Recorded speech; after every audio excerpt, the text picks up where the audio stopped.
Bonjour et bienvenue sur le Modcast, le podcast des Apéro Motion. Chaque épisode est une occasion de partir à la rencontre de créatifs pour découvrir leur parcours, leur quotidien et la vision qu'ils ont de leur métier. Dans cet épisode, je m'entretiens avec Delphine Dussou, alias Delcafine.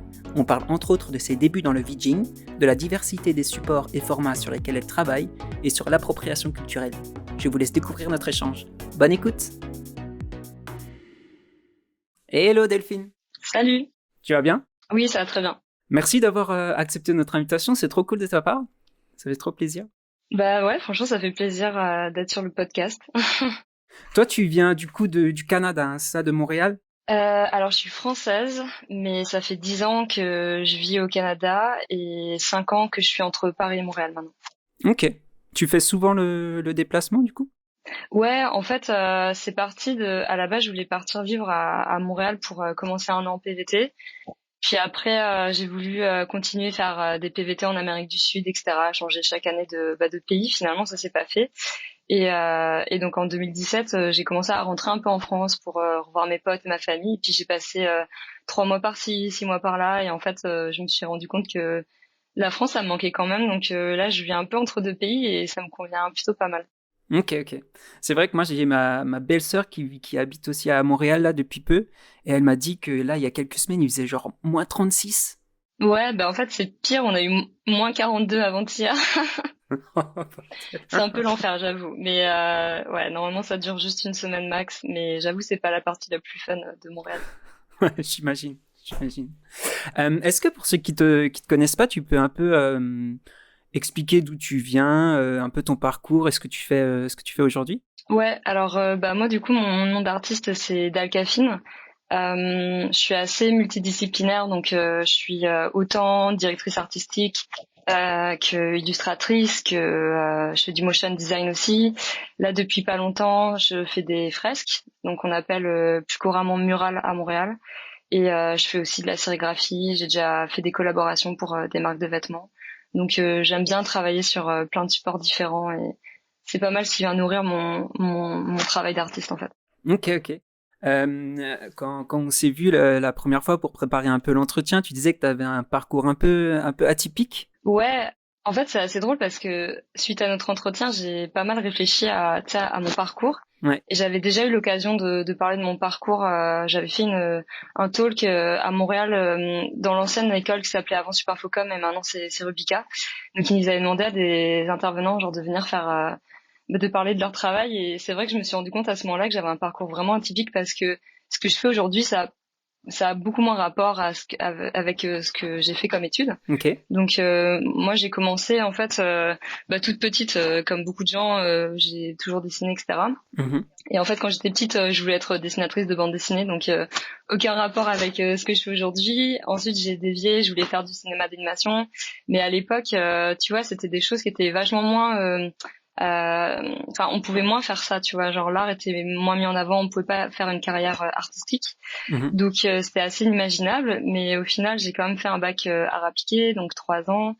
Et ensuite je me suis orientée dans un DMA cinéma d'animation à Roubaix à l'ESAT. Ok. Donc là j'ai vraiment appris toute la technique de l'animation image par image, donc vraiment traditionnelle. J'ai fait de la cinématographie aussi, donc j'ai vraiment appris les rouages un peu du cinéma, comment raconter une histoire, etc. Et ensuite, je suis partie à Angoulême pour faire l'EMK, donc qui est une école de cinéma d'animation aussi, 2D 3D. Ok. Donc j'ai fait un tronc commun en première année de formation 2D 3D et après je suis partie en 3D, ce qui est assez fou parce que au final, comme j'avais eu un parcours avant en 2D, je me suis dit bon bah ça je connais, donc j'aimerais essayer de me perfectionner dans quelque chose que je ne connais pas pour plus tard avoir plus de boulot. Parce que j'avais peur à l'époque de me dire ok, ça se trouve j'aurais peut-être pas assez de boulot, donc je vais essayer d'apprendre un maximum de choses. Ok. Ouais. Et au final, j'ai appris la 3D et je me suis rendu compte que moi, ce qui me passionnait en fait à l'époque, c'était l'animation de personnages. Et en réalité, tu vois, aujourd'hui, je pense que ça a changé avec des softs comme Cinema 4D ou quoi. Tu vois, c'est vachement plus cool d'apprendre la 3D. Mais à l'époque, c'était juste Maya ou 3ds Max.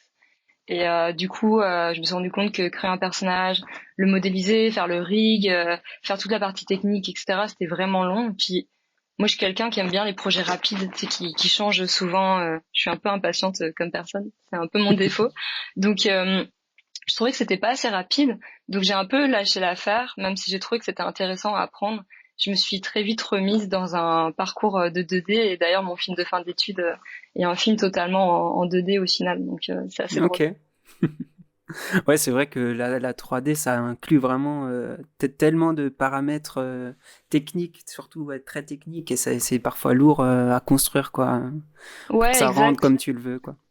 Et en fait, je connais plein de gens autour de moi qui font de la 3D, mais ils font pas spécialement de l'animation de personnages. Donc, j'ai l'impression qu'en 3D, on est capable de faire un rendu plutôt abstrait, assez cool, ou avec des belles lights pour des objets. Mais dès qu'on passe à de l'animation de personnages, là, tout de suite, ça devient compliqué.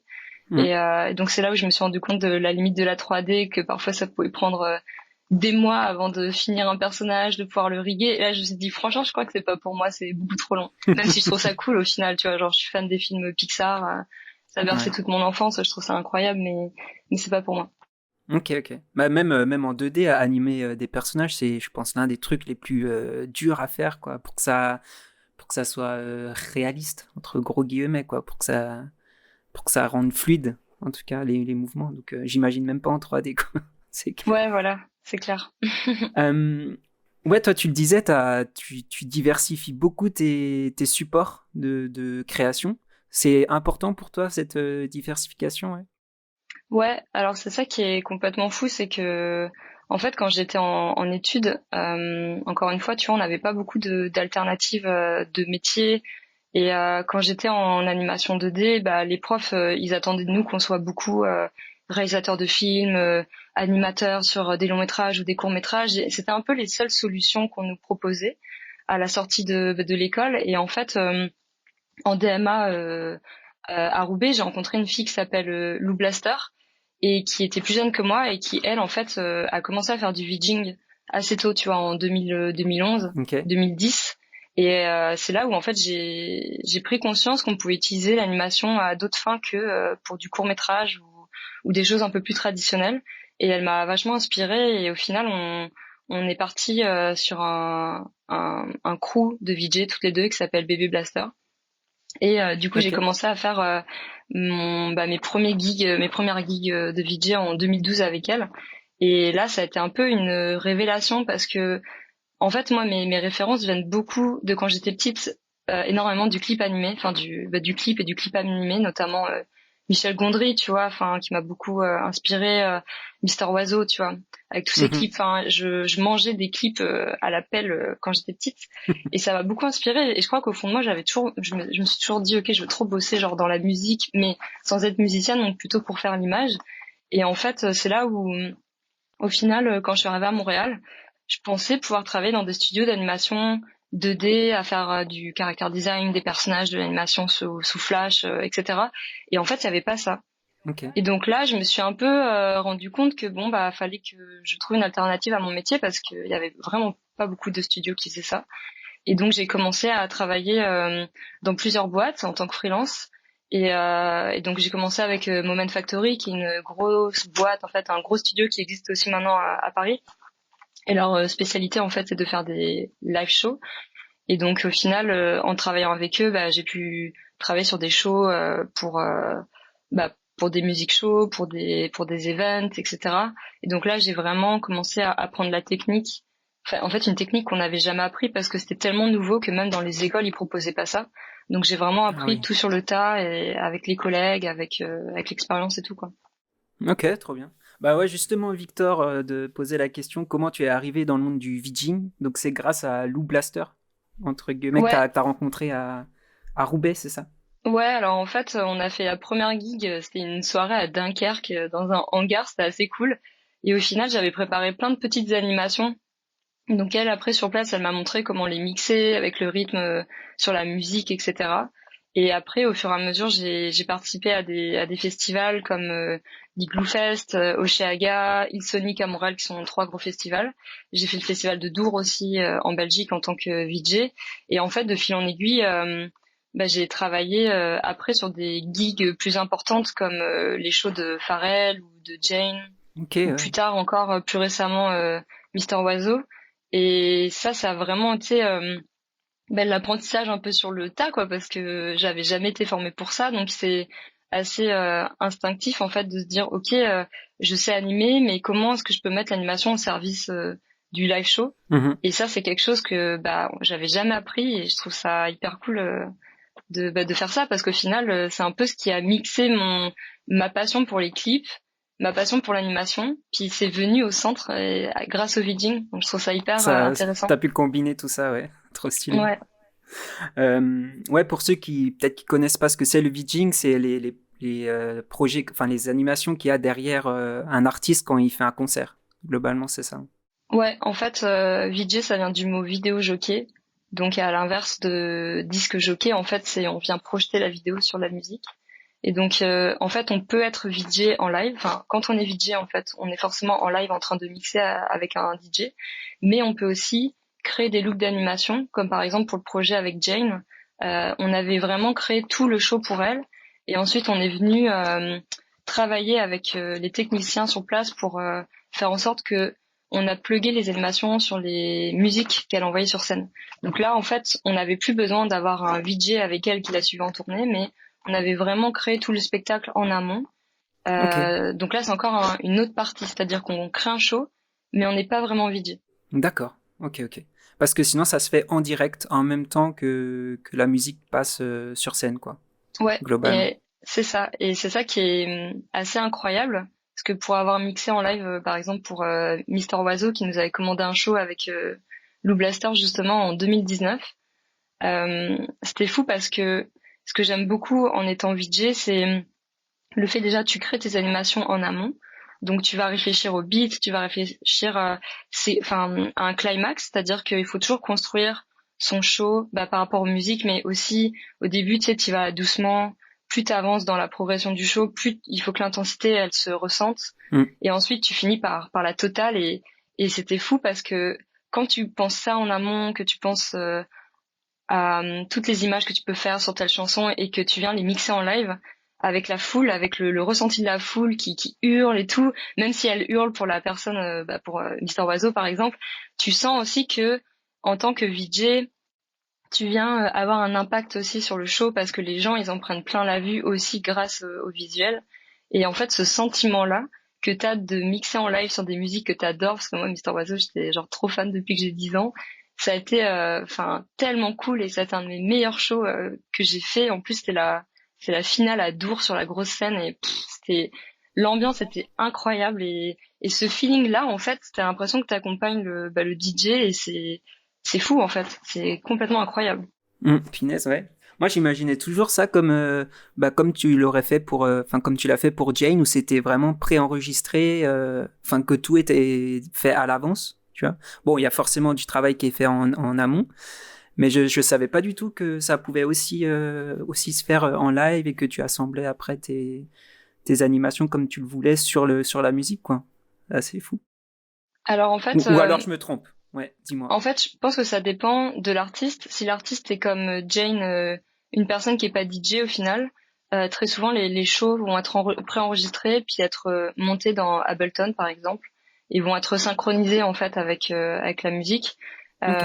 Mais si c'est des DJ, donc là comme Mister Oiseau, où tu vas prendre je sais pas n'importe quel DJ, Tisto ou je sais pas qui, très souvent ça va être des VJ live, un VJ set live. Parce que justement, le DJ, on va dire qu'un chanteur, il va suivre à la lettre les chansons qu'il doit jouer parce qu'il a des musiciens, etc. Alors qu'un DJ, parfois, il peut un peu plus partir sur des musiques, laisser une track durer un peu plus longtemps. Donc en fait, le côté malléable, tu l'as aussi avec un VJ, alors que tu l'as pas dans un show qui est déjà préenregistré, quoi. Ouais, c'est plus spontané, quoi, selon l'envie du moment du DJ en question, quoi. Ok, Ouais, trop bien. voilà. Et comment on passe de fan, ouais, de Mister Oiseau à travailler avec lui d'un coup, ça doit être un sentiment de ouf.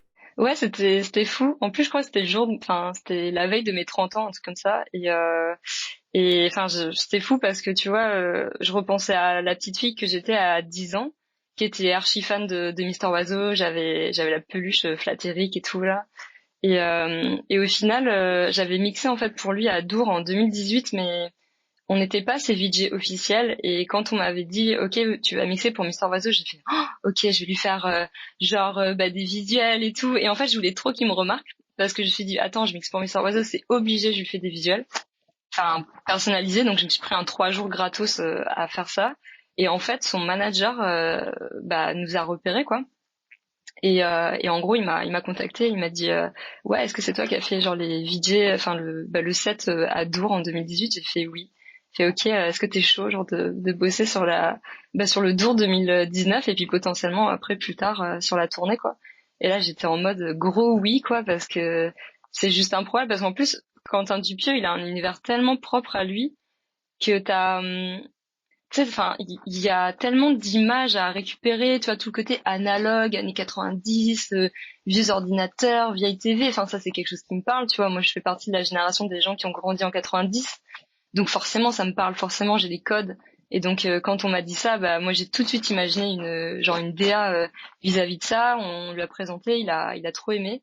Et donc, voilà, en fait, ça s'est fait comme ça. Et même les animations, il y a eu zéro retake, il a grave kiffé. Et puis, en fait, son manager et lui ont découvert en live l'entièreté du show qu'ils avaient pas vu. Et à la fin du show, son manager, il est venu voir, elle a fait ah ouais, chapeau la petite quoi, parce que en fait, on s'attendait pas à ça, tu vois. Et du coup, moi, j'étais là, bah ouais, mais tu crois que je vais faire ça à moitié? Enfin, tu sais, moi, quand je me lance dans quelque chose, j'ai envie de le faire à fond.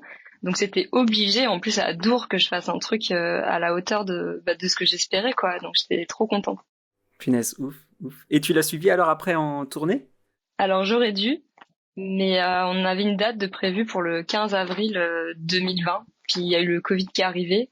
Je devais le suivre en tournée en Belgique, en Bretagne. Il y avait un truc à Lyon, je crois, et en Suisse. Puis en fait, au début, on s'est dit bon, bah le Covid, ça a duré 3 semaines, un mois. Et puis en fait, Hmm. ça a duré tout le temps. Et donc, en fait, Quentin, il s'est plutôt focus sur ses films. Puis là, il est à fond genre Ouais. dans ses films. Il en fait je sais pas combien à l'année.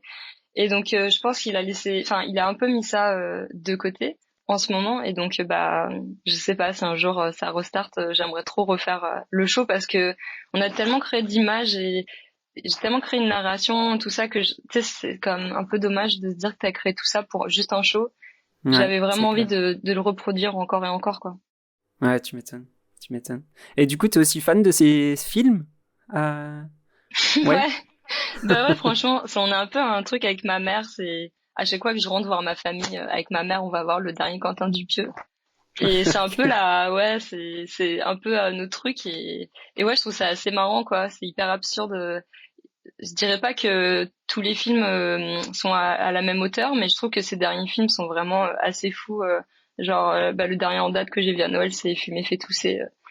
C'est à chaque fois c'est des ovnis. Et c'est ça que j'aime bien avec son travail, c'est que j'aime bien les gens qui s'assument dans leur côté ovni, dans leur côté Hmm. artistique, tu vois.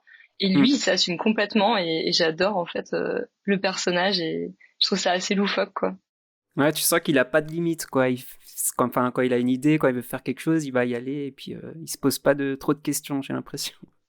C'est clair. Je crois que c'est Quentin, ouais, qui a réalisé le film où, je sais pas si tu l'as vu, où c'est un couple qui aménage dans une maison et genre à la cave, il y a une trappe et genre quand tu passes par la trappe, bon, je vais pas dire ce qui se passe, mais il était assez fou ce film. Enfin, je m'attendais pas du tout à ça. Je connaissais pas de ouf le personnage. Et ouais, comme tu dis, c'est des ovnis où tu ressors de là et tu te dis, mais qu'est-ce que je viens de regarder, quoi. Ouais, exact. Mais en plus, tu vois, ce film-là, il est avec Alain Chabat et il joue tellement bien. Enfin, il Hmm. porte le film. Enfin, même l'autre actrice, c'était Léa Drucker, je crois. Elle joue super bien aussi. Et ouais, enfin, c'est complètement fou. Et ce film, pour moi, est hyper réussi, quoi. Et je trouve que Ouais. justement, pour une personne qui connaît pas trop Dupieux, parce qu'il faut réussir à rentrer dans son univers, qui peut être pas très évident à prime abord. Et au final, je trouve que c'est un bon premier film pour une personne qui connaît pas du tout son univers. Ouais, ouais, carrément. Il y avait celui avec la grosse mouche là que j'ai pas réussi à voir encore, mais que j'aimerais bien regarder aussi un de ces quatre. Ça doit être pas mal. Ouais, il est marrant aussi. Euh, Concernant un peu ce que tu fais, ce que j'ai un peu remarqué et ce qui est facile à remarquer, et on l'a mis d'ailleurs dans notre présentation quand on a proposé à notre communauté de te poser des questions, c'était le fait qu'il y a un thème récurrent qui revient quand même dans tes visuels, c'est les femmes et les animaux sauvages, et notamment le tigre. Alors Ouais. pourquoi cette dualité-là? Je pense que tout le côté féminin, c'est parce que bon bah c'est facile, hein, je suis une femme, donc je vais parler de ce que je connais. Je trouve ça plus simple pour une femme de dessiner des femmes que de dessiner des hommes. Enfin même d'un point de vue graphique, tu vois, le fait qu'il y ait plus de courbes, je sais pas, je trouve ça plus joli à regarder. Je suis pas très bonne à dessiner des garçons par exemple. Ça ressemble jamais à des trucs très très cool. Mais après, le côté sauvage, je sais pas. En fait, pour moi, c'est un peu notre part cachée d'ombre à tous là. Et le fait de dessiner des animaux sauvages et pas des animaux domestiques, c'est un peu comme ressortir de notre côté, ouais, notre part d'ombre et tout ce qu'il peut y avoir comme folie en chacun de nous en fait. Et le fait de l'associer aux deux, c'est comme si c'était quelque chose, une sorte de dualité permanente qui en fait définit la personnalité de chaque humain. Et Mhm. donc le tigre, je sais pas, c'est quelque chose que je dessine depuis longtemps parce que je trouve que c'est graphiquement très beau avec les lignes. Puis ouais, j'aime bien dessiner des grands animaux sauvages, donc les crocodiles, des tigres. Tu vois, genre j'ai dessiné genre des gorilles ou ce genre de choses parce que ils sont tellement grands et tellement sauvages qu'il y a un côté indomptable et j'aime vraiment ce côté-là, Ok. plus qu'un chat ou un chien ou un cheval par exemple. Ouais, tu m'étonnes. Parce que oui, le niveau trait, il y aurait le zèbre aussi, mais bon, c'est pas très sauvage. Enfin, c'est pas très méchant, ça inspire pas la méchanceté et le côté un peu dark que tu veux illustrer, j'imagine. Donc, ok. Le tigre, le lion, là aussi, je vois, carrément. Mais pourtant, tout reste dans un style hyper pop, hyper coloré, frais. Ça aussi, c'est une volonté, du coup, j'imagine, de faire cette opposition-là. Ouais, parce que bah moi je dessine tout le temps avec des bordures noires, genre des gros cernets noirs, qui en fait renvoient un peu à justement mon admiration qui est liée au travail de gravure en fait d'époque. Parce que moi j'ai toujours aimé la technique. Alors ça, je pense que ça vient de l'art appliqué où on en a mangé genre des perspectives ou faire du nu par exemple en cours d'animation 2D, on avait des cours de nu pour vraiment comprendre la morphologie humaine, etc. Et en fait, c'est ça, ils nous ont vraiment, on a vraiment le côté très très académique et en même temps, la gravure. À chaque fois, quand je regarde des belles œuvres de gravure, tu sais, c'est tellement détaillé, c'est tellement technique que et en fait tout ressort avec le noir et blanc. C'est-à-dire qu'ils sont capables d'amener de l'ombre et de la lumière juste avec du noir et blanc. Et je trouve ça hyper beau, tu sais, au même titre que le travail c'est Charles Burns, je crois, qui fait de la BD, tu sais, avec des traits. Ok. Il me semble que c'est ça, avec des traits noirs et donc c'est des BD très très noirs et blancs.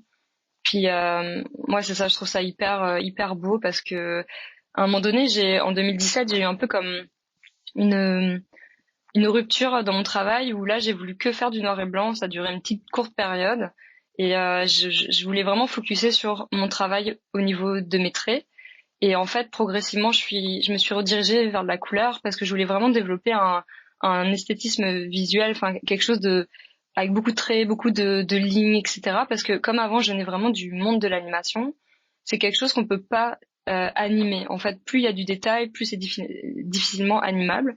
Donc là, je me suis dit, ok, fuck it, je vais mettre de côté un peu tout ce que j'ai appris et je vais me concentrer sur ma propre identité visuelle. Et je pense que c'est vraiment à partir de ce moment-là ou quand j'ai essayé de me défaire des codes de l'animation, j'ai réussi à trouver mon style parce que j'ai pas fait des images pour les animer ensuite spécialement, mais je les ai faites parce que je voulais les faire. Il y a aussi un côté avec le dessin pur et dur qui est hyper méditatif.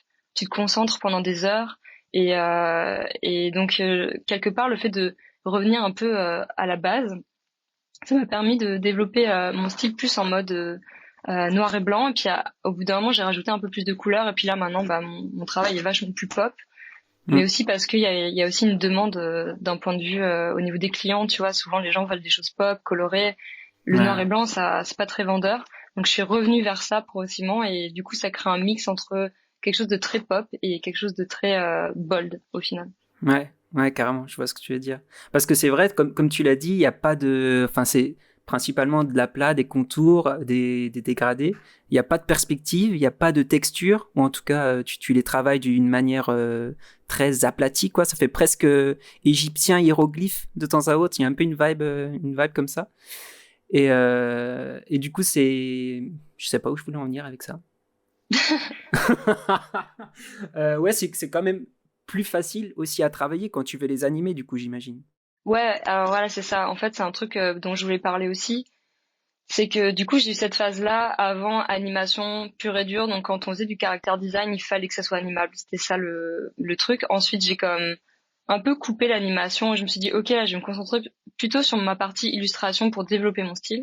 Mhm. Et ensuite, je me suis rendu compte qu'une fois que j'avais développé mon style, là, il y avait plein de clients qui me disaient, ah, on aimerait ça, avoir ça, en motion design et tout.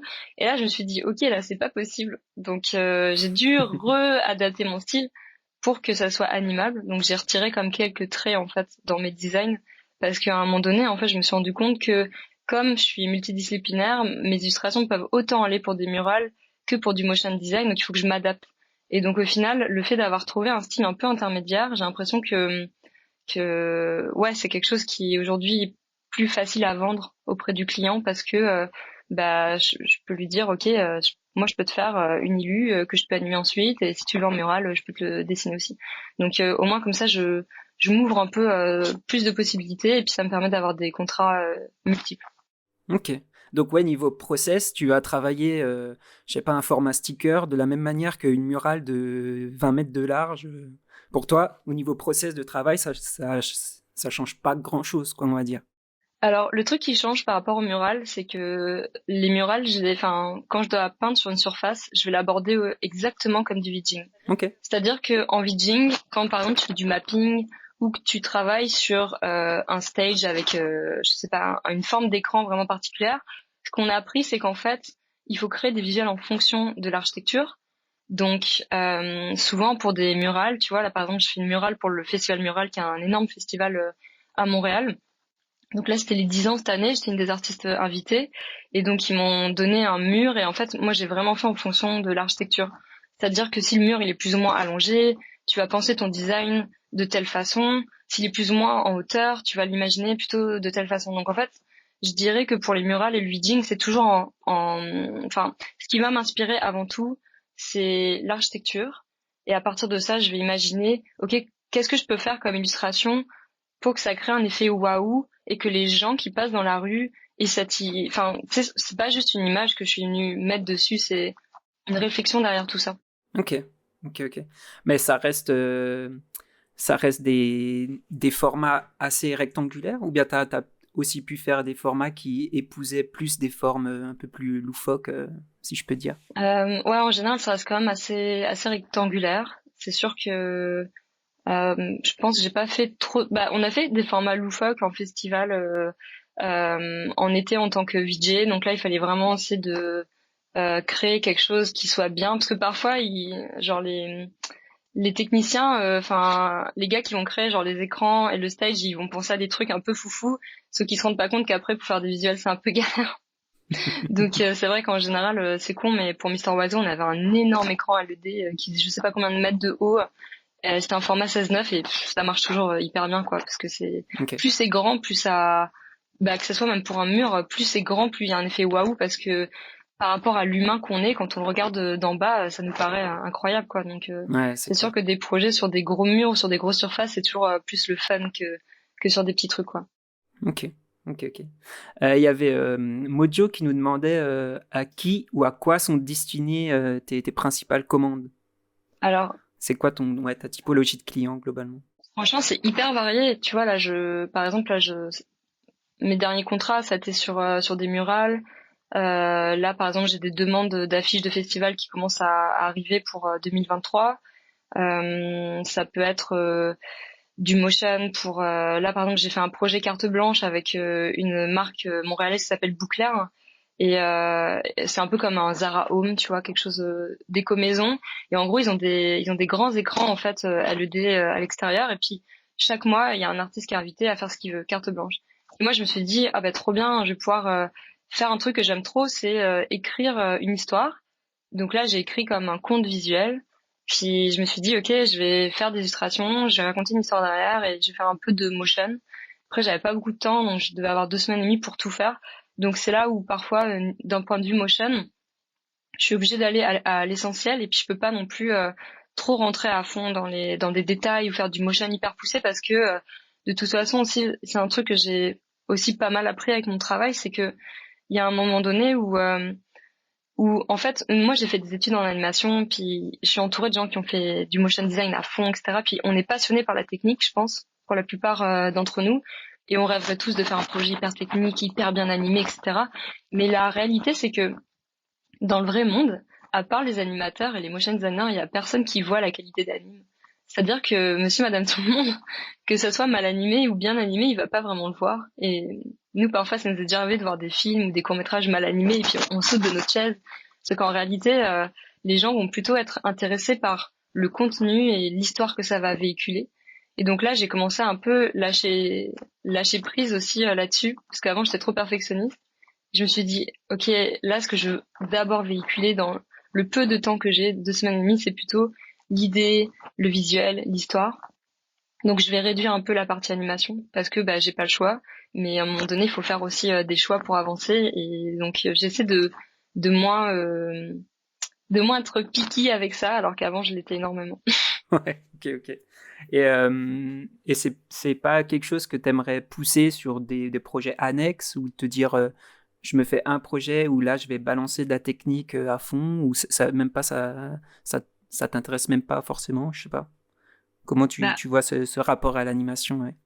en vrai, je pense que j'aimerais bien, mais la réalité, c'est que je suis tout le temps overbookée dans mon travail. Puis, à force de travailler comme une tarée, j'ai quand même fait 2 burn-out en l'espace de 4 ans. Et du coup, c'était aussi ça, tu vois. C'est comme tu passes le cap de la trentaine, à vrai dire, il y a comme quelque chose où tu te dis, OK, à 30 ans, tu regardes qu'est-ce que tu as fait avant.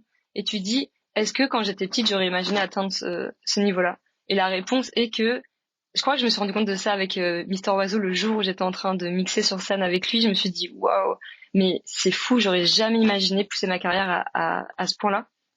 Et en fait, je me rends compte que tu peux toujours pousser encore plus les choses, mais il y a un moment donné où il faut aussi prendre le temps autour de soi. Et aujourd'hui, j'essaie de me dire que je suis vraiment contente du parcours que j'ai fait. Et en fait, ce que j'ai fait comme parcours est encore plus loin que ce que j'aurais imaginé faire étant petite, tu vois. Mhm. Déjà, juste vivre de mon art, c'est incroyable. C'est un truc, j'aurais jamais imaginé que ça aurait été possible étant plus jeune. Donc, je suis déjà extrêmement reconnaissante et par rapport à ça, par rapport aux clients bah, que j'ai croisés, par rapport aux personnes, etc., qui m'ont aidé en fait finalement. Enfin, je veux dire, ça aussi c'était de la chance, c'est du travail, c'est un mélange bah, de tout ça. Et au final, aujourd'hui, je me dis bah c'est con, mais j'ai déjà fait vachement et peut-être que ce qui est important aussi, c'est de prendre du temps pour soi et de voir ses amis, de voyager, parce que bah peut-être parce que j'ai eu, tu sais, c'est con, mais quand t'as des gens qui ont des cancers autour de toi ou des gens qui meurent, bah, tu te rends compte que le travail, c'est pas tout et que, au final, on n'a qu'une vie et autant en profiter aussi. Donc maintenant, j'essaie d'accorder vachement plus de temps à mes amis, à ma famille, au voyage, plutôt que le travail avant tout parce que, bah, tu vas mourir avec tes souvenirs, mais tu vas pas mourir avec ton travail. Donc, tu peux mourir à cause de ton C'est vrai. travail. Mais je préfère cette philosophie aujourd'hui et je préfère Mm. y aller plus slow, même si je travaille toujours comme une tarée, mais beaucoup moins qu'avant, et je pense que c'est vachement mieux en fait. Ouais, carrément. Ben, moi, pareil, j'ai eu ce déclic quand j'ai commencé à me mettre en freelance, où avant, je passais 2 heures dans les transports chaque jour et j'étais 8 heures dans un bureau et je faisais rien à côté, tu vois. Si encore j'allais à des entraînements de sport le soir, ben, je voyais encore moins de gens. Et ouais, forcément, quand je me suis mis en freelance, ça a été beaucoup plus light. Et puis tu respires, quoi. Tu peux un peu plus te concentrer sur ce qui vaut vraiment la peine que le travail tout le temps, quoi. Ça, c'est ouf. Ouais. Mais après, le problème aussi du freelance, c'est que comme on n'a pas de cadre, on peut très bien travailler le week-end ou le soir tard. Donc ça peut être aussi à double tranchant. Et puis tu vois, en 2018, c'est quand j'ai fait un premier burn-out là, où j'ai pas pu bosser pendant 2 semaines après. Enfin, on était tous HS. Puis en fait, c'est parce que j'avais tellement de projets cool qui sont arrivés en même temps que je savais que je pouvais pas dire non parce que je savais que chacun des projets que j'avais dans ce laps de temps allait en fait avoir un impact sur ma carrière. et je savais que j'allais être fatiguée, tu vois, mais je l'ai quand même fait. Mais après, quelque part, je regrette pas parce que ça m'a tellement poussée après ces projets-là que je vois l'impact que ça a eu. Mais c'est vrai qu'avec du recul, tu te dis, pff, ouais, après j'étais tellement fatiguée, c'est un truc de fou, quoi. Enfin, Hmm. Ouais, ouais, je vois ce que tu veux dire. Mais ce que je trouve ouf aussi avec tes projets, c'est que j'ai pas l'impression que tu vends quelque chose, tu vois. Comme nous, on ferait des vidéos sur tel service bancaire ou bien telle paire de lunettes magnifique, tu vois, je sais pas. Mais toi, enfin, le visuel, tu vends rien globalement, j'ai l'impression. bah, ouais, après, tu vois, même quand je travaille pour des marques, bah, en tout cas, j'essaie toujours de garder mon style, tu vois. Maintenant, je travaille plus, en fait, pour des clients qui me proposent un autre style. Mhm. Et ça, c'est la condition sine qua non pour que je puisse bosser avec quelqu'un. Mais je sais pas, j'essaie ouais, de garder ça et j'espère garder un peu de fraîcheur dans mon travail pour garder mon identité et pas non plus être écrasé par la marque aussi. C'est important de parfois savoir se défendre. Alors maintenant, j'ai de la chance, j'ai des agents aussi qui me représentent à Montréal. Donc Ok. eux c'est cool pour, pour me faire défendre auprès des clients. Mais et puis après il y a aussi le côté en Amérique du Nord, on est plus sur l'écoute des limites des autres. Donc les clients vont moins forcer qu'en Europe, je trouve, Ah oui, et ok. donc vont beaucoup plus être à l'écoute en fait de l'artiste. Et alors que je sais qu'en France, ouais, il y a beaucoup plus de pression, je pense. Et donc un peu moins d'écoute sur les artistes et les clients vont essayer de te mettre la pression un peu mentale sur toi. J'ai déjà eu Ouais. ça et franchement ça m'a un peu choquée parce que je vois cette différence de mentalité entre les deux continents et c'est pour ça que j'essaie de plus en plus travailler avec l'Amérique du Nord et potentiellement un peu moins avec la France parce que j'ai pas eu des expériences très agréables l'année dernière et ça m'a un peu surprise d'ailleurs. Ok, d'accord. Ouais, bah vaut mieux éviter, ouais, effectivement. Ce genre de client-là un peu toxique, c'est pas ouf pour la santé, globalement. Est-ce que moi j'aimerais bien connaître ta définition d'un artiste. Pour toi, c'est quoi un artiste? Est-ce que ça a une définition vraiment? Comment tu vois ça? Alors pour moi c'est essayer de moi, la façon dont je le vois, c'est comment transmettre, enfin, c'est très personnel, hein, mais comment transmettre mes émotions à travers l'art. C'est-à-dire que tu vois, pour moi, un artiste, c'est quelqu'un, bon, c'est peut-être un peu cliché, hein, ce que je veux dire, mais il y a les techniciens et il y a les artistes. Pour moi, c'est deux choses différentes. C'est-à-dire que les artistes, ils vont avoir peut-être plus de facilité à parler de leurs émotions et de essayer de faire transparaître leurs émotions ou leurs émotions vont les inspirer dans l'art, dans leur forme d'art qu'ils vont pratiquer. Alors qu'un technicien va être plutôt au service de quelqu'un. Tu vois, par exemple, au service d'une marque ou d'un client ou d'une demande vraiment spécifique et va plutôt travailler la technique. Peut-être que le côté personnel, peut-être qu'un artiste va amener dans son travail un aspect plus personnel qu'un technicien.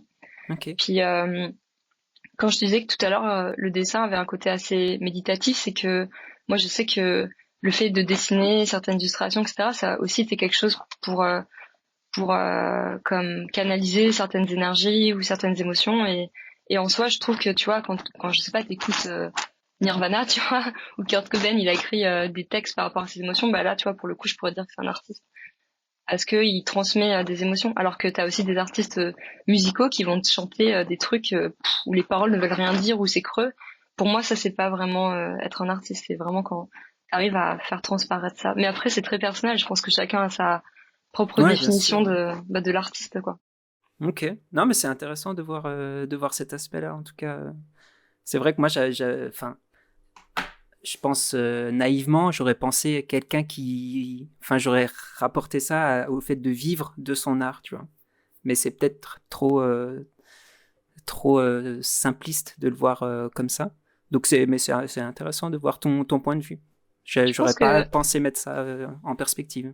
je pense que tu peux être un artiste boulanger par exemple, tu vois, tu peux transmettre ta passion dans la boulangerie, faire des trucs. Enfin, toi, je pense que l'art en fait au final, c'est assez propre à chacun. Il peut il peut évoluer dans n'importe quelle sphère de la société. C'est juste que y a des gens, ils ont un côté un peu plus artiste et puis ils peuvent amener dans leur métier cette part d'art, tu vois, cette part de créativité en fait, Ok. qui est un métier pas du tout créatif. Enfin, c'est boulanger en soi, tu vas te dire c'est pas très créatif, mais tu peux apporter de la créativité, faire ressortir un côté un peu plus émotionnel, par exemple avec de la nourriture, tu vois, Hmm. enfin voilà, je sais pas.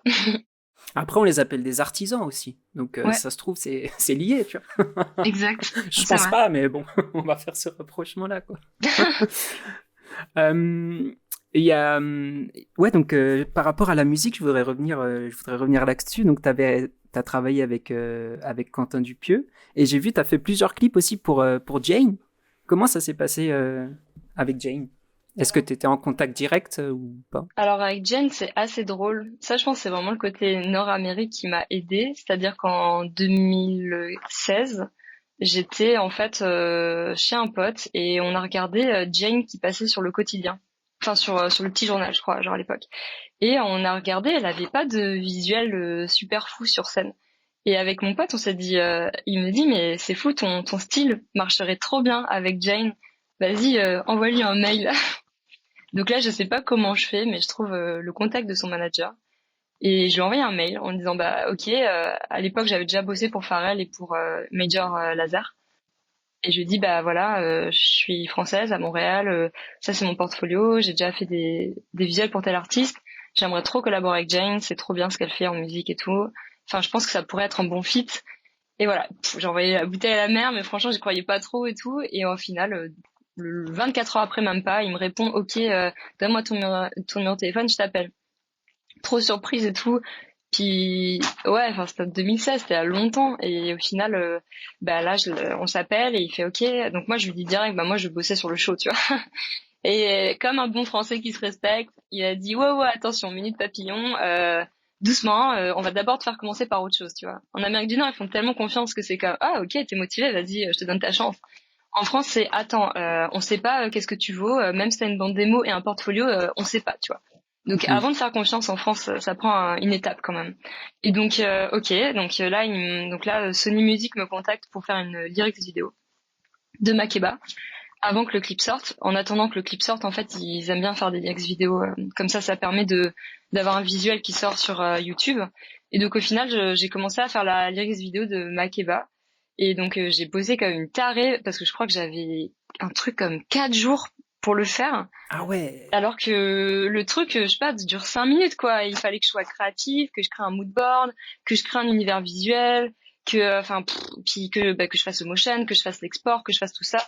Et en fait, j'avais 4 jours donc j'ai pas dormi et j'ai rendu le projet et en fait le résultat, enfin le Sony Music était trop content et en fait ça a trop bien marché, ils étaient trop contents et au final là il a vu de quoi j'étais capable et donc il m'a dit ok bah vas-y, on est chaud pour pour te confier le spectacle de 2017. Donc là, j'ai fait OK. Donc j'ai monté une équipe à Montréal. Et en fait, c'est là où on a commencé à travailler sur le show. On était 3 motion en tout, enfin incluant moi et un chargé de production. Et puis on pouvait pas être plus parce que question budget, on n'avait pas assez. Et en fait, donc voilà, donc on a travaillé sur le show pendant un mois pile.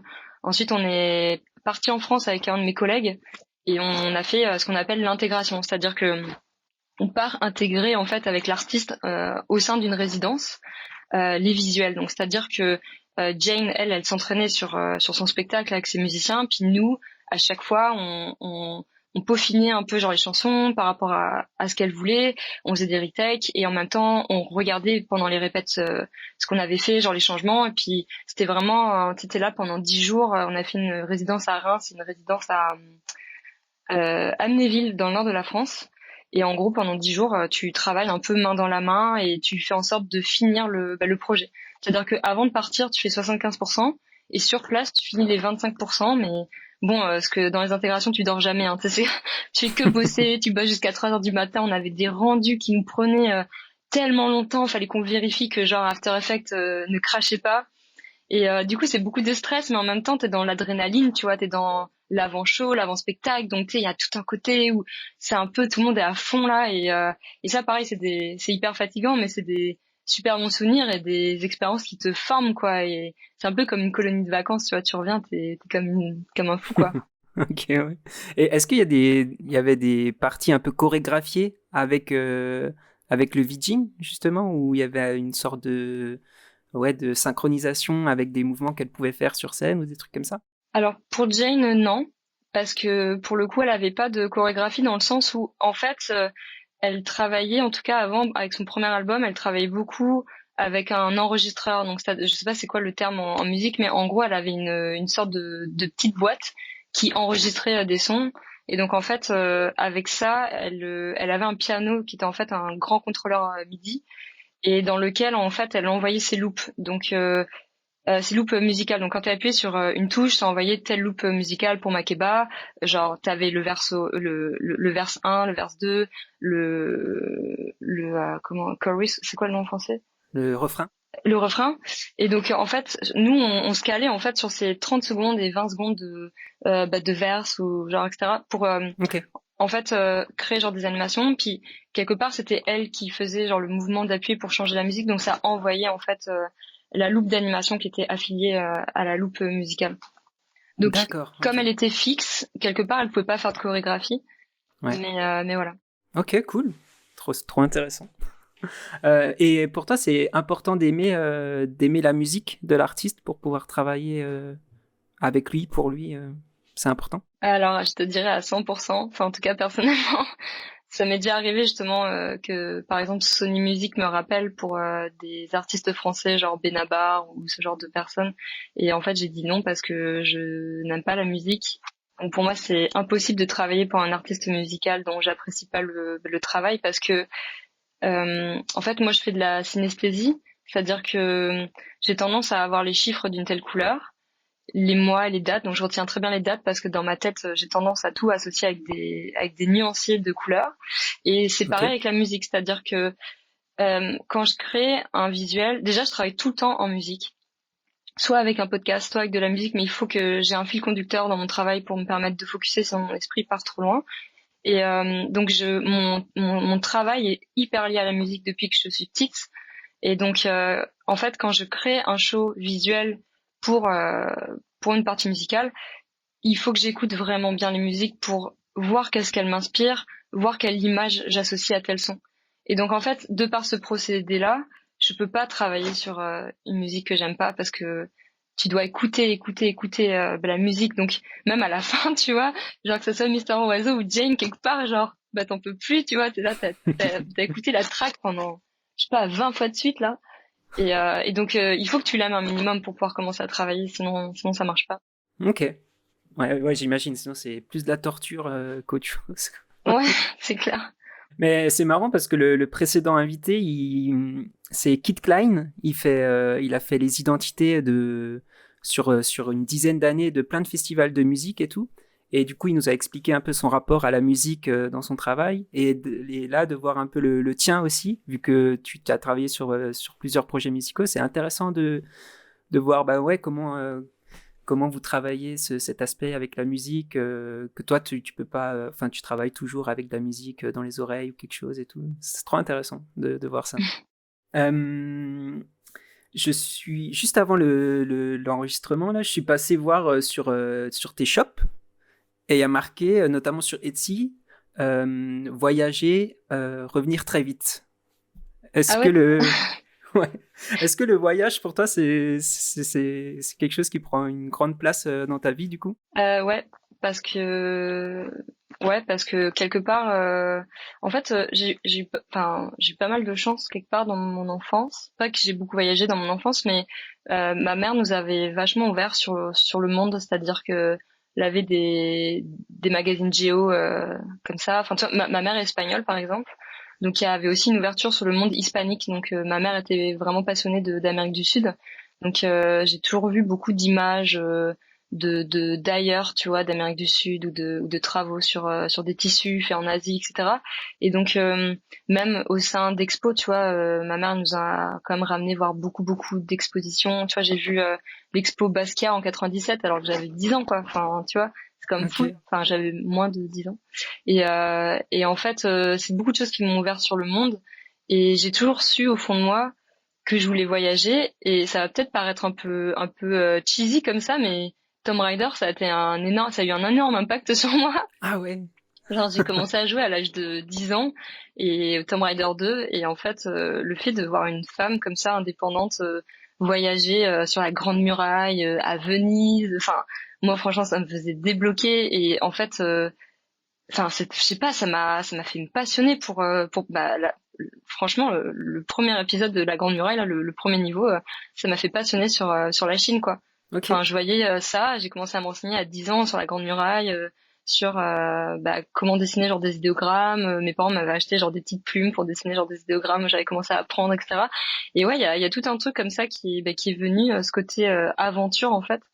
Et puis après, quand j'ai commencé à voyager, au final, c'était plutôt quand j'ai commencé à gagner ma vie là, parce que on voyageait pas tant que ça non plus avec mes parents parce que c'est vrai que ça coûtait cher, mais on avait quand même été en Tunisie quand j'avais 6 7 ans et je me souviens de cette fracture que j'avais eue lors du voyage, cette fracture visuelle où c'est la première fois que tu arrives dans un monde qui ressemble pas du tout au monde dans lequel tu vis, tu vois, avec beaucoup, tu sais, tout ce qui est les arts de l'islam, tout ce qui est céramique, parce que comme en fait dans l'islam tu peux pas représenter en fait Dieu, tu dois en fait démontrer toute sa puissance mais à travers une autre forme. Donc très souvent ça va être de la calligraphie, ça va être des des mosaïques, tu vois, tu vas genre à Grenade, à l'Alhambra, c'est incroyable quoi. Enfin et donc ça, arrivé en Tunisie, ça m'a complètement chamboulée. Et je me souviens, alors j'étais hyper petite, mais je me suis dit c'est tellement beau, c'est tellement inspirant, c'est tellement des choses que je connais pas.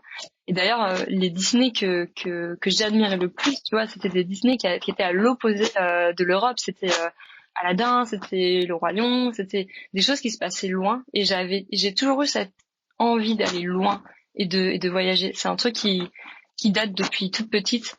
Ok. Donc du coup au Maroc, en fait j'ai fait mon premier voyage au Maroc en fait parce que j'avais un de mes ex qui travaillait à Casablanca et donc en fait je suis allée le voir une première fois. On a fait un voyage en backpack pendant 2 semaines en 2009. Donc faut se remettre dans le contexte qu'en 2009 il n'y avait pas de smartphone, il n'y avait pas internet.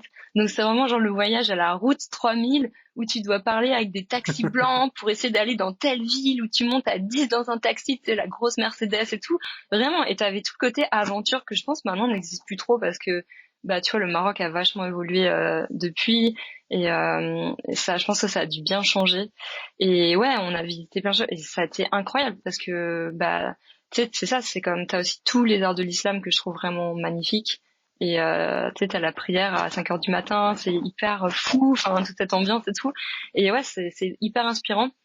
Et au final, je me suis rendu compte que tous les voyages que j'ai fait à travers le monde, que ça soit dans des dans des côtés un peu bah ouais c'est ça, Turquie, tu vois, le côté un peu plus oriental, pareil où il y a des palais incroyables, mais en même temps en Asie, en Amérique centrale, parce que c'est des endroits, c'est des pays où il y a vachement de couleurs, vachement de patterns, vachement de détails, tu vois. C'est très très coloré. Mhm. À la différence de, par exemple, la France où quand tu regardes les peintures du Moyen Âge, tu vois, ou de la Renaissance, c'était du Bosch, c'était tu sais, des trucs de la Renaissance.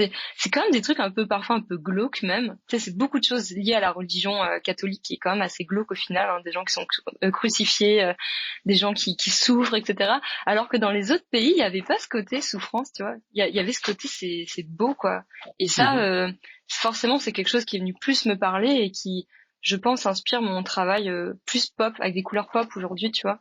Genre Mhm. en Asie, ils utilisent beaucoup de rouge, de rose, de vert, et c'est des palettes que j'utilise aussi dans mon travail, et je trouve ça hyper chouette. Ok, ouais, carrément. Est-ce que j'avais fait un peu le rapprochement avec le style égyptien hiéroglyphe? T'étais déjà en Égypte, du coup, ou pas du tout, pour le coup? Non, mais par contre, pareil, ça fait partie de mon enfance dans le sens où ma grand-mère, elle me lisait tellement de choses, genre sur l'Égypte, et ça me passionnait. Enfin, bon, comme tous les enfants, je veux être archéologue. Et franchement, il y avait tout ce côté-là, tu vois. Enfin, parce que en fait, c'est des civilisations, tu vois, qui ont créé un univers. Je trouve ça Mhm. incroyable, tu vois, que ce soit même la Grèce antique ou la Rome antique, c'est juste fou, quoi. En fait, tu te dis, ils ont créé tellement de choses. Bah, eux, c'était plutôt céramique, mosaïque, Rome, etc. Mais ouais, tout le côté genre de mural aussi que les Égyptiens ont fait, genre des peintures, des choses avec de l'or. c'est hyper inspirant en fait. Et oui, je pense qu'il y a une part d'inspiration qui vient aussi de là, de mon enfance en fait, de tous les livres que j'ai mangés Hmm. là-dessus quoi. Ok. Et est-ce que tu retiens un pays en particulier qui t'a ouais, frappé dernièrement ou tu t'y retournerais là si on te proposait d'y retourner, tu signerais direct, genre? Euh, je sais pas. En fait, il y a plein de pays qui m'ont fait débloquer. Genre l'Inde, ça a été incroyable. Je suis partie en Inde pendant 2 mois en backpack. Et autant l'Inde, il y a des côtés incroyables comme il y a des côtés horribles. Et tu vois là, si tu me dis, je te paie un billet d'avion demain, t'y retournes, je sais pas, parce que c'est peut-être pas tout de suite. Je vais me laisser un petit moment, mais je sais que les pays, justement, enfin en Inde, t'as aussi une inspiration musulmane du coup. Mhm. Dans le Rajasthan, dans le Gujarat, c'est des États même. Le Gujarat c'est encore un État musulman, c'est officiel. Donc t'as énormément d'art de l'islam et c'est incroyable vraiment. Enfin cette culture-là, d'un point de vue artistique, moi c'est quelque chose que je trouve malade. Puis dans le Rajasthan, enfin on a fait plein de villes et on a vu des choses mais incroyables en termes d'architecture, en termes de motifs. C'est tellement inspirant. Ouais. Ok, ok. Est-ce que du coup t'as creusé un peu la religion musulmane pour essayer de comprendre des patterns, des motifs ou l'écriture est-ce que t'as creusé un peu là-dedans ou ça reste juste visuel? Non, ça reste visuel parce que bon, il y a aussi un truc, on en avait parlé lors de la première rencontre, mais j'essaie de faire attention à de plus en plus ne pas faire de la réappropriation culturelle, parce que ça reste que ce n'est pas ma culture en fait. Même si j'ai grandi avec ça, parce que ma mère a toujours aimé ça aussi, genre les arts de l'islam. Elle me lisait les contes des Mille et une nuits petite, tu vois.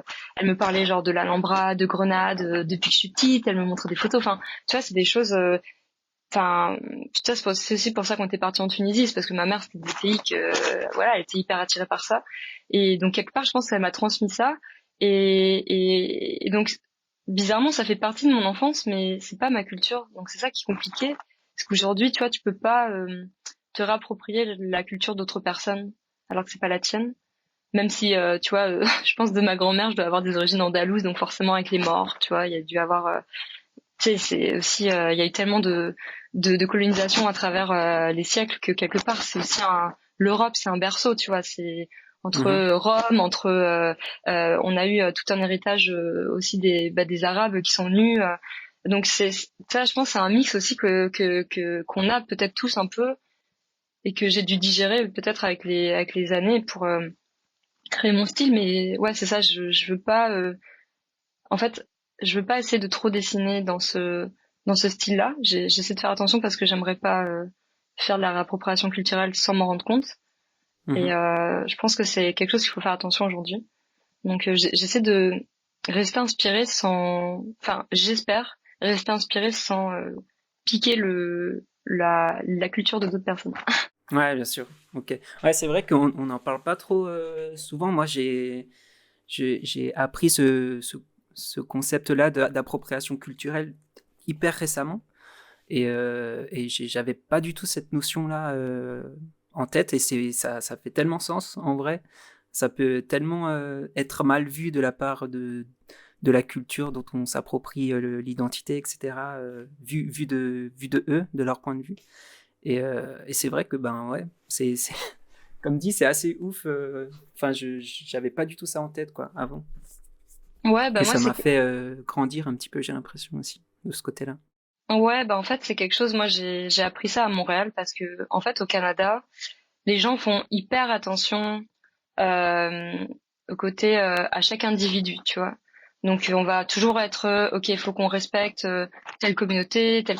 Puis il y a un côté en France, mais parce qu'on est un pays colonisateur, où en fait on s'est jamais trop remis en question. Et puis on est toujours venu piquer genre un peu genre le travail de d'autres cultures, etc., sans vraiment se remettre en question. Puis c'est sûr que la première fois en fait que ça m'est arrivé, c'est parce que on m'avait donné carte blanche pour un projet en motion pour le métro de Montréal. Donc il y avait une mosaïque d'écrans, il y avait 50 écrans, enfin une mosaïque qui était constituée de 50 écrans. Ils m'ont dit ta carte blanche, tu fais ce que tu veux. Moi je me suis dit vas-y j'en mets, je vais faire un conte visuel, trop bien, je vais faire les mille et une nuits parce que bah voilà ma mère, elle me lisait ça. Je regardais le dessin animé sur France 3 qui s'appelait Sherazade, que je trouvais complètement fou à l'époque, qui nous emmenait vraiment dans des univers complètement psychés, un peu à la Dali. Et moi, ça m'inspirait vachement plus que les choses que genre Hansel et Gretel ou ce genre de contes européens, quoi, au final. Et en fait, quand j'ai proposé ça à l'équipe de Montréal, ils m'ont dit tu peux pas faire ça parce que c'est la réappropriation culturelle. Tu peux pas. Et donc j'ai fait mais pourtant c'est ce que j'ai lu dans mon enfance, c'est ce qui m'impacte. J'ai pas envie de raconter je sais pas, un folklore canadien ou français, en fait, ça m'intéresse pas. C'est pas quelque chose qui me parle, en fait. Et ils m'ont dit oui, mais malheureusement tu peux pas faire ça. Du coup, c'est en 2018 et à l'époque je comprenais pas vraiment. Puis depuis je me suis remise en question, j'écoutais des podcasts, j'écoutais des gens autour de moi et c'est vrai que je me suis rendu compte du problème que ça posait et j'en ai conscience. Et donc du coup j'ai créé un compte propre à moi, en fait, qui était pas mal inspiré de mes voyages aussi, où au final c'est un projet qui se passe dans une temporalité. Donc on ouvre en fait le compte en Égypte au petit matin. Ensuite, on arrive dans un milieu plutôt inspiré du côté l'ancienne Perse ou ce genre de choses. Après, à midi, on arrive, je sais plus, dans une jungle avec des animaux magiques. Ensuite, on passe par l'Inde, une parade indienne avec comme une sorte de gros carnaval. Et en fait, on finit comme ça par un cycle en fait qui se finit par un paysage de nuit avec des astres, etc. Et Ok. dans ce paysage avec des astres où j'avais animé pas mal de choses, j'avais fait 3 petits personnages comme 3 rois mages. Et en fait, là, ils m'ont dit, ah, pareil, tu peux pas mettre 3 rois mages, ça a un rapport avec la religion. Donc, j'ai fait, ok, je fais un roi, enfin, une reine qui regarde le paysage céleste. Et donc, il y avait plein de petits détails comme ça qu'il fallait pas que j'utilise. Et je me souviens qu'à l'époque, ça m'avait fait un peu rouspéter. Mais maintenant, je comprends, en fait, pourquoi. Et je suis vraiment, franchement, enfin, c'est con, là, c'est très québécois, genre, de dire ça, mais j'éprouve beaucoup de gratitude par rapport à ce que j'ai appris ici parce que ça m'a permis de m'élever, de m'ouvrir l'esprit sur des problématiques qu'en tant que personne blanche, on se rend pas compte tous les jours. Et je trouve que ici, les gens sont vachement plus avancés et dans le travail, même ça se ressent. Au final, c'est quelque chose de, enfin, je trouve que c'est un cercle vertueux parce que même au sein du travail, on est plus respecté en tant que personne femme aussi. Je suis plus l'égale d'un homme ici. On va plus me confier des gros projets, alors qu'en France, potentiellement, avant, j'avais pas ça. Et donc, je trouve que c'est assez vertueux pour tout le monde, pour n'importe quel type de personne, n'importe quelle communauté, etc. Hmm. Ouais, carrément, carrément. Comment t'as pu rebondir alors après sur cette fresque dans le métro dans le métro? T'as changé complètement? Ouais, en fait, je me suis dit, ok, c'est peut-être l'occasion d'inventer autre chose. Et comme j'aimais bien, j'ai toujours aimé écrire des petites histoires. Enfin, et donc là, je me suis dit, je vais m'inventer un mini conte visuel. Puis je vais essayer de faire rentrer les gens dans mon univers grâce à un conte. Et après, je l'avais fait aussi également. J'avais fait une collaboration pour une marque de vêtements. Ils avaient sorti une collection capsule avec moi en 2018 aussi. C'était 6 mois après. Puis j'avais, plutôt que de juste faire des visuels pour une marque de vêtements, j'avais inventé un conte aussi pour chaque visuel que j'avais inventé, enfin que j'avais créé. Et donc je trouvais que ça rajoutait un nouveau niveau de lecture à l'art, en fait, et que c'était pas juste je crée une collection de vêtements, mais je crée des visuels qui ont une histoire avec un conte derrière. Et puis ça, c'est quelque chose qui englobe plusieurs choses. Et quelque part, je trouve que ça renvoie beaucoup à mon univers qui est multidisciplinaire au final. Quand je vais faire quelque chose, j'aime bien travailler les choses sur plein de supports et sous tous les plans. Donc je trouve que ça renvoie pas mal à ma personnalité, en fait, qui est de pas juste m'enfermer dans une seule case, mais c'est de prendre plusieurs éléments pour faire un ensemble. Ok, ok, ok, cool. Franchement, on peut pas mieux résumer, je pense, ton travail qu'avec cette phrase-là, qui a tout parfaitement résumé. Du coup, toi, quels sont tes projets à venir là pour 2023? Est-ce que tu peux nous en parler un petit peu? Alors là, c'est marrant parce que moi, je pars toujours en voyage au mois de janvier parce qu'en janvier, j'ai zéro travail. Donc tu sens que les clients, ils mettent du temps avant de redémarrer. Donc là, c'est cool parce que je suis rentrée du Vietnam il y a 2 semaines. Et là, tous les clients commencent à me contacter. Donc c'est un peu, là, il y a encore pas mal de choses. C'est pas encore à 100% validé. Ce qui est validé, c'est que là, je vais faire une murale pour une compagnie de, justement qui met en avant les femmes au sein du travail, etc. Enfin, qui vont faire des formations dans les entreprises. Donc, c'est quelque chose qui me parle, c'est clair. Mhm. Donc, je trouve ça très bien de mettre ma main à la pâte avec ce genre de projet. Et puis après, les autres projets qui arrivent, ça va être des mix entre parfois de l'illustration pour une marque. Ça va être, il y a une partie peut-être, si j'ai le projet, une murale avec une partie motion aussi, Trop bien. pour, c'est-à-dire un projet un peu plus global. Ok, là on veut une murale, là on veut du motion pour ça. Et c'est à peu près ça. Et peut-être genre des affiches pour des festivals Ok, trop en cool. France. Mais voilà, ça c'est, on est en train d'en discuter. C'est la Ok, ok, reprise cool. là. Ouais, c'est vrai que ça commence doucement après la folie de décembre. L'année commence doucement en général. J'avoue. Euh, Est-ce que tu aurais une œuvre à nous partager qui t'aurait inspiré, qui t'aurait fait un déclic un peu dans ta vie d'artiste ou qui t'aurait fait réfléchir à quelque chose en particulier? Une œuvre Voilà. comme ça, ouais. Bah alors comme je te disais, je pense que je vais citer plusieurs références parce que je peux pas en citer qu'une dans le sens où, pareil, comme mon travail est multidisciplinaire, il y a tellement de choses qui m'ont inspiré, tu vois. Par exemple, je réfléchissais à qu'est-ce qui m'avait inspiré dans le street art, par exemple. Mhm. Puis il y a des clans comme ça, enfin, il y a genre des crews qui m'ont inspiré comme le Neuvième Concept. C'était ceux qui faisaient genre les bouteilles de Desperado à l'époque, tout le côté hyper graphique dans les années 80, 98, 99. Eux, ils m'ont vachement inspiré. D'ailleurs, je leur avais écrit quand j'avais genre 20 ans pour leur dire que je kiffais trop genre leur travail et le gars m'a dit vas-y envoie-moi genre ton adresse postale et je t'envoie un pack de stickers gratos et je me souviens j'avais fait waouh ils sont beaucoup trop cool et tout.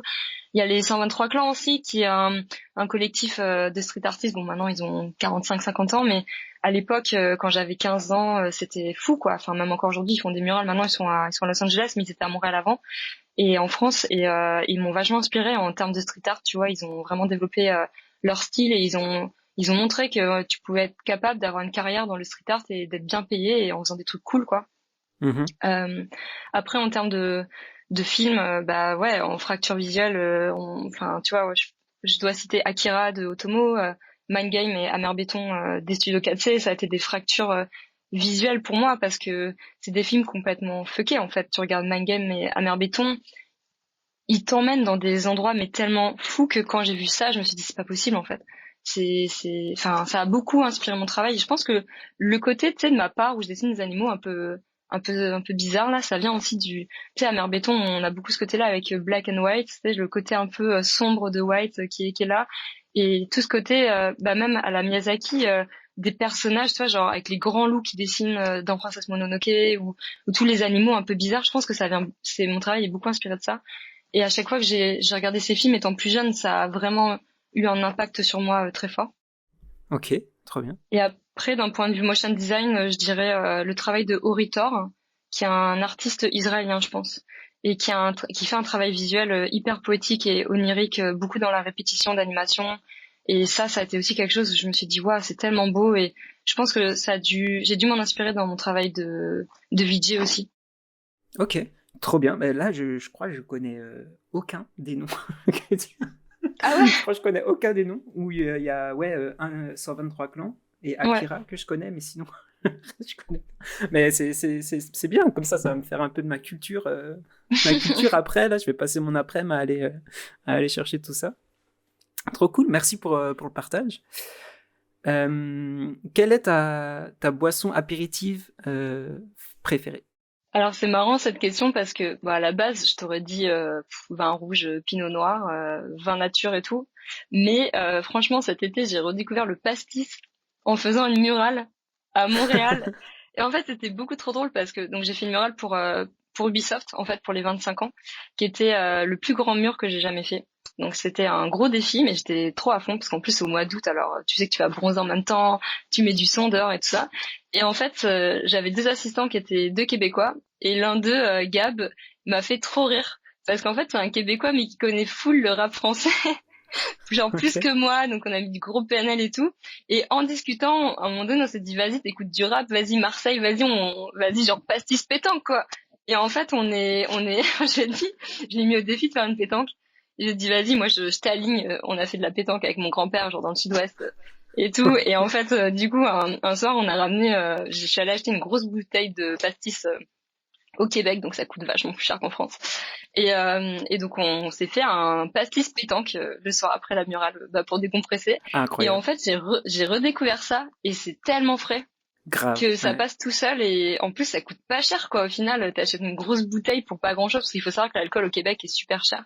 Donc t'en as très vite pour beaucoup de dollars et au final là il y a un côté où tu vois où tu partages, tu remplis ton verre, tu sais, il y a un côté hyper tu sais c'est pas juste toi t'es là avec ton verre mais tu partages, tu vois. Et Ouais, ouais du coup je dirais le pastis franchement. carrément, ok. Bah, c'est vrai que, en plus, il me semble que c'est la boisson alcoolisée la plus vendue, en tout cas en France, il me semble. Ouais, Avant le vin, carrément. Donc, c'est assez ouf. Et c'est trop bien. pastis, un peu sous-coté. Un peu sous-coté, ou bien. Enfin, sauf à Marseille, quoi, ou dans le sud, où là-bas, Ouais, c'est la religion, quoi. c'est Pratiquement. clair. Mais en vrai c'est super frais, voilà. Je conseille à Ok. tout le monde de redécouvrir le pastis en été, c'est plutôt cool. À mélanger avec de l'eau, attention. Oui, Attention. toujours, sinon ça brûle la langue, je pense. Est-ce que tu aimerais voir quelqu'un en particulier sur le podcast? Ouais, alors moi je vais parler de deux personnes qui m'ont beaucoup inspirée. Alors la première personne, il s'appelle Rémi Vincent, qui est Tetsuya en fait, qui est en fait un motion designer de Montréal, mais qui est français aussi, avec qui justement j'ai collaboré sur Jane et sur plein de projets. Et ça a été un peu mon mentor en arrivant à Montréal parce que il a vraiment été, c'est vraiment quelqu'un de très pédagogue. Et quand j'écoutais le podcast de Atomic, j'ai trouvé hyper pédagogue aussi. C'était hyper intéressant ce qu'il disait. Il m'a fait pas mal penser justement à mon ami Rémi Vincent. Et c'est quelqu'un qui m'a vachement appris dans le motion design et qui a vraiment pris le temps de me montrer des plugins ou ce genre de choses. Et du coup, je trouve je pense que ça serait vraiment intéressant de l'entendre par rapport à son approche et aussi parce qu'il crée des univers assez flashy, pétés, loufoques. C'est assez marrant. Et maintenant, il enseigne dans une des universités de Montréal en motion. Donc Ok. ouais, il y a un côté vraiment cool. Et la deuxième personne, c'est Eulan. Ah, Donc yes. Jordan Coelho, qui est en fait m'a fait halluciner parce que en fait on s'est connus à Montréal et puis c'est quelqu'un qui a 8 ans de moins que moi, mais il m'a toujours fait halluciner sur la technique en motion design. C'est-à-dire que quand il y avait un problème, il arrivait toujours à trouver une solution. Il arrivait toujours à se dépatouiller pour essayer à trouver quelque chose, etc. Enfin quelque chose de hyper créatif et vraiment techniquement, même à 21 ans, il me faisait débloquer. Et du coup, là, il a acquis encore plus en technique. Maintenant, il a trouvé son propre univers. Et je pense que ça serait intéressant aussi de l'interviewer par rapport à ça. Ouais, carrément. Carrément. On l'avait rencontré au Motion Motion l'année dernière. Il avait une petite expo avec un filtre en réalité virtuelle. Et c'était trop cool, ouais, c'était trop ouf. Trop, trop ouf. Ouais, Ok, trop ça a bien. l'air vraiment nice ce qu'il fait maintenant. Puis il est aussi parti dans le monde des NFT. Il a développé son style et tout. Donc ouais, il est très justement c'est ça que j'aime bien chez lui, c'est qu'il a un côté très très technique et a toujours essayé de trouver des solutions. Et puis moi je trouve ça fou quoi, parce que moi qui suis plutôt en train de pas de m'empâter genre dans le motion, lui à l'inverse il a encore ce côté un peu de fougue peut-être, tu vois, le fait qu'il soit plus jeune aussi, tu sais, quand t'es plus jeune t'as envie de trouver plein de techniques. Et ouais, Ouais, j'ai ouais, toujours été vachement impressionnée par sa technique et je trouve ça vraiment hyper inspirant. Donc voilà. ouais. Carrément, carrément. D'ailleurs, toi, j'ai vu, t'as fait des NFT aussi, hein, un petit peu, t'en as fait 4-5, il me semble. Ouais, T'as arrêté? ouais, j'ai arrêté. En fait, c'était quand en avril 2021, je pense, quand ça commençait à popper là avec Beeple et tout ça. Bah, tout le monde a voulu en faire et j'ai un gars qui m'a écrit sur Instagram, il m'a dit écoute, j'ai une invitation à Foundation pour toi. Est-ce que ça te chauffe? Alors là, j'ai dû m'embarquer dans le monde de la crypto. Donc justement, mon ami Rémi Vincent m'a beaucoup aidé parce qu'il connaît tout. Alors putain, tu sais, ouvrir un wallet, tout ça, c'est tellement compliqué. Puis au final, ouais, j'ai réussi à vendre 4 NFT. Puis pour mon premier NFT, j'avais vraiment envie déjà de faire une illustration animée, de pas juste faire une illustration parce que je trouvais ça trop simple. Et comme c'était mon premier, j'avais vraiment envie que les gens ils aient envie d'avoir un tableau chez eux. Je l'ai vraiment pris comme ça. Pas juste je mets une illustration, j'essaie de la vendre pour me faire du cash, mais je veux faire vraiment une œuvre à part entière qui représente quelque chose. Et donc pareil, j'ai en dessous de chaque illustration, j'ai écrit comme un petit conte, enfin comme un 3 lignes, tu vois, qui expliquait en fait le conte un peu vite fait, l'histoire en fait de cette illustration-là. Et j'aime beaucoup faire ça. Et donc dans l'idée, si les NFT continuaient et fonctionnaient, parce que là c'est crashé total, mais j'aimerais ça essayer de d'essayer de faire des petits contes visuels et de le mettre en image et de l'animer parce que c'est vraiment des formats qui me conviennent bien, en fait, je pense. Ouais, j'ai l'impression, le storytelling, il prend de plus en plus de place un peu dans ta réflexion. Ouais, j'aimerais bien faire plus de projets comme ça, mais c'est juste que auprès des clients, comme ils ont déjà une marque, tu sais, ils veulent pas que tu rajoutes un storytelling spécialement. Mais si c'est des projets, tu vois, là par exemple, clairement le NFT c'était du projet perso que j'ai fait le soir après le travail, et donc j'avais vraiment envie de d'amener ça parce que c'était très personnel, quoi. Donc et j'aime bien les trucs, tu sais, très pas ésotériques, mais tu sais qui partent un peu dans des contes anciens, tu vois, où tu inventes une fausse enfin je sais pas, une fausse culture, ou enfin tu sais c'est plein de choses que enfin tu sais, je pense que je suis inspirée, tu vois, beaucoup aussi par la Grèce antique, la Rome antique, enfin tu vois, tous les trucs que tu lisais quand t'étais petit. Donc des statues un peu toutes seules dans des endroits un peu où, je sais pas, c'est des trucs qui m'inspirent. C'était très NFT aussi, tu vois, genre Beeple, Fuck Render, ce genre de gars là, c'était un peu la mode aussi à ce moment-là, donc voilà. Ok. Et petite dernière question, pourquoi Dalcafine? Est-ce qu'il y a la racine par rapport à ton prénom? Ou pas Ouais, du tout? ouais. Ouais. En fait, c'est juste que c'est sûr que s'appeler, tu vois, Delphine Dussault, c'est mon nom et mon prénom, c'est un peu boring. Donc au final, ouais, c'était un délire quand j'étais plus jeune, et en fait, ça s'est transformé en Dalcafine. Et puis au final, j'avais commencé comme ça, genre sur Vimeo. À l'époque, on postait nos trucs en animation sur Vimeo il y a genre 15 ans, il y a genre 12 ans. Et en fait, parce qu'il fallait que je trouve un nom, je voulais pas m'appeler par mon nom et mon prénom. Puis au final, après, les gens, c'est un peu resté. J'ai demandé aux gens, est-ce que je garde ce nom ou pas? Les gens me disaient, ouais, non, c'est cool, c'est quand même court et tout. Le seul problème, c'est que ça s'écrit avec un KH, et les gens ne savent jamais si c'est un F, si c'est un PH, si c'est un KH. Donc, les gens souvent mélangent les lettres. Donc, je suis obligée de leur dire, ouais, faites juste attention à l'orthographe, s'il vous plaît. Mais bon, après, moi, ça me fait rire, hein. J'ai pas à le prendre mal. Mais je comprends, hein, c'est compliqué à écrire. Mais c'est peut-être juste le truc où je me dis, ouais, j'aurais peut-être dû faire un nom peut-être un peu moins compliqué à écrire, parce que parfois les gens peuvent se tromper. Mais après, c'est quelque chose qui se dit autant en anglais qu'en français. Donc, j'ai l'impression que voilà, c'est plutôt bien pour un pseudo. Ok. Top, merci pour ce partage, Delphine. On met tout, pour les curieux, on met tous tes liens en description pour qu'ils aillent un peu checker ton taf.